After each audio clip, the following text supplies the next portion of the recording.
So guys हमारा एक doubt रहता है।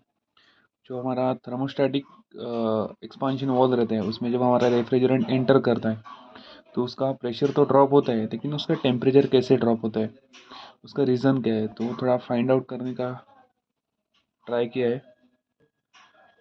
तो जब हमारा रेफ्रिजरेंट थर्मोस्टैटिक एक्सपांशन वॉल्व से पास होता है तो उधर हमारा क्या होता है, थ्रोटलिंग प्रोसेस द्वारा उसका टेम्परेचर और प्रेशर डिक्रीज होते हैं। ओके, जो हमारा high pressure high temperature saturated liquid refrigerant रहता है वो बाद में हमारा कन्वर्ट होता है low pressure low temperature liquid plus vapour refrigerant में। Okay, in after the throttling process के बाद जब हमारा रेफ्रिजरेंट थर्मोस्टैटिक एक्सपांशन वॉल से पास होता है। ओके, तो एग्जैक्ट वो थ्रोटलिंग प्रोसेस क्या है, मतलब थ्रोटलिंग प्रोसेस एग्जैक्ट क्या रहता है, कैसे उसमें ऑपरेशन होता है।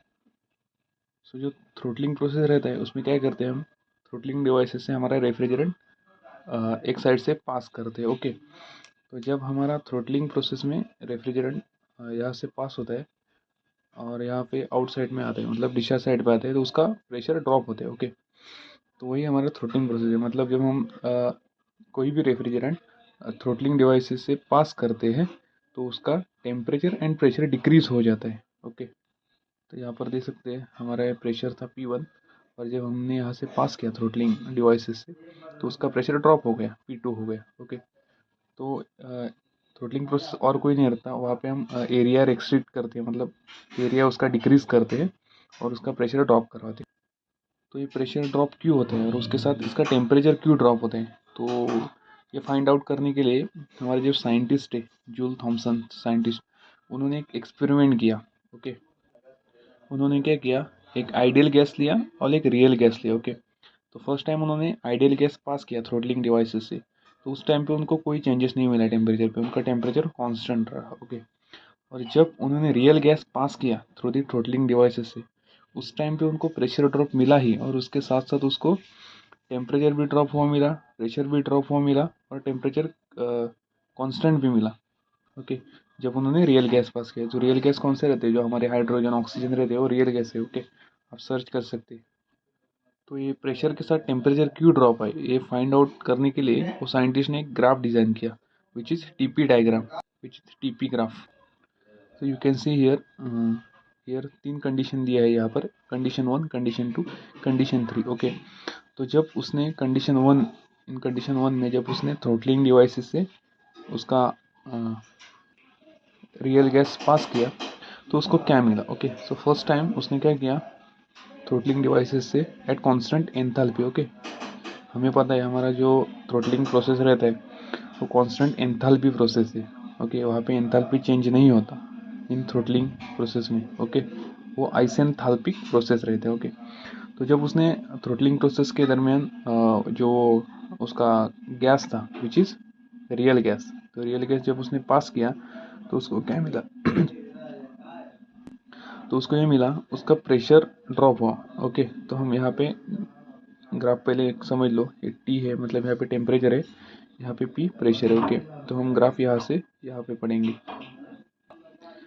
तो ग्राफ हम इस तरफ से इस तरफ क्यों पढ़ रहे हैं, क्योंकि हम प्रेशर ड्रॉप कर रहे हैं। ओके, प्रेशर हम इंक्रीज नहीं कर रहे, प्रेशर हम डिक्रीज कर रहे हैं।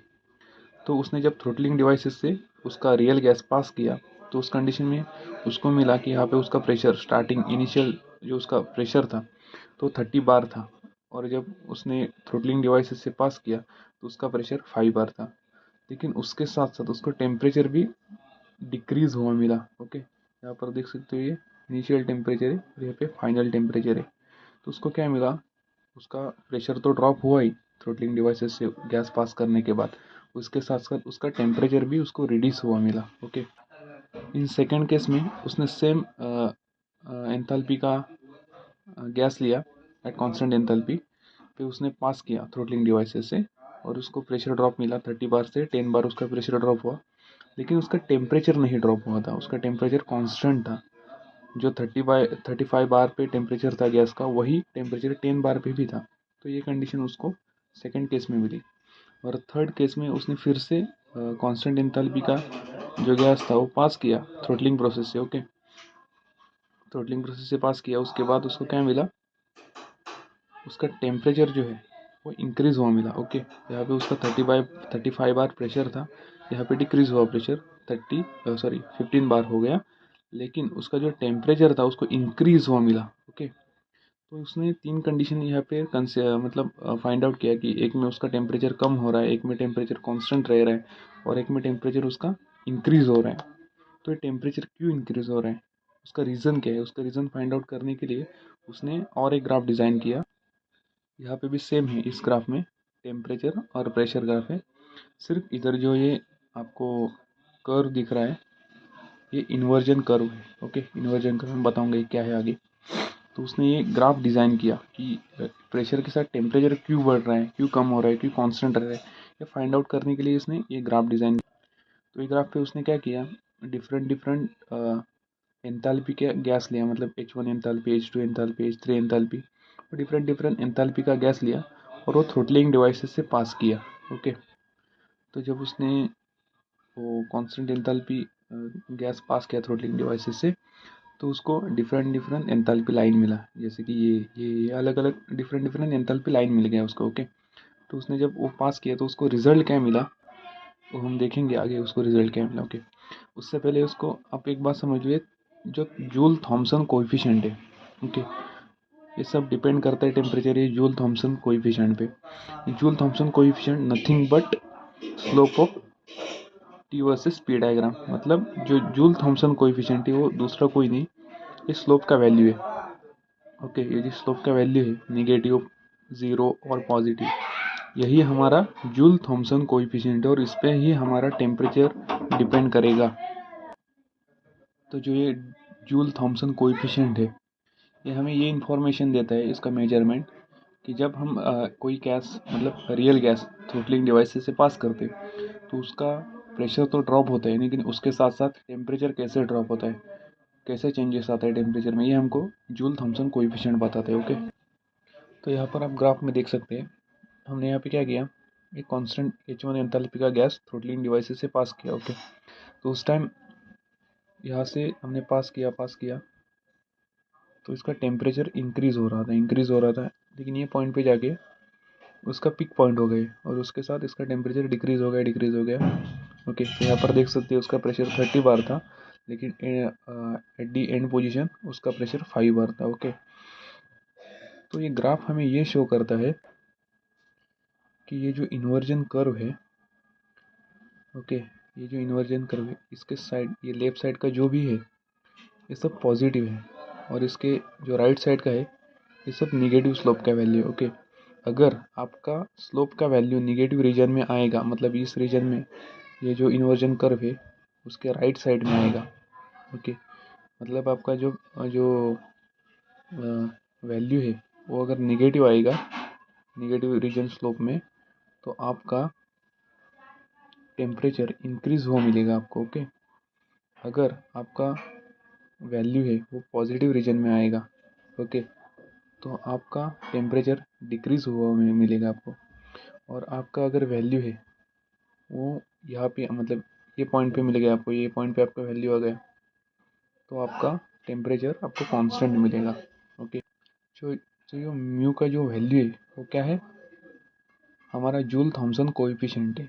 ओके, तो यही हमको ये बताता है ग्राफ कि जब आपका जूल थॉमसन कोएफिशिएंट का वैल्यू निगेटिव रीजन में आता है तो आपका टेम्परेचर इंक्रीज़ होगा। इसका मतलब ये है कि समझो यहाँ से आपने प्रेशर थ्रोटलिंग प्रोसेस से गैस पास किया और आपने यहाँ से उसको पास किया और यहाँ पर आपने इसको स्टॉप कर दिया, मतलब यहाँ पे उसका प्रेशर समझो 20 बार हो गया और यहाँ पर आपने प्रोसेस स्टॉप कर दिया, तो ये रीजन पे आपका आपका जो रेफ्रिजरेंट का टेम्परेचर है वो आपको बढ़ा हुआ मिलेगा, डिक्रीज़ नहीं मिलेगा।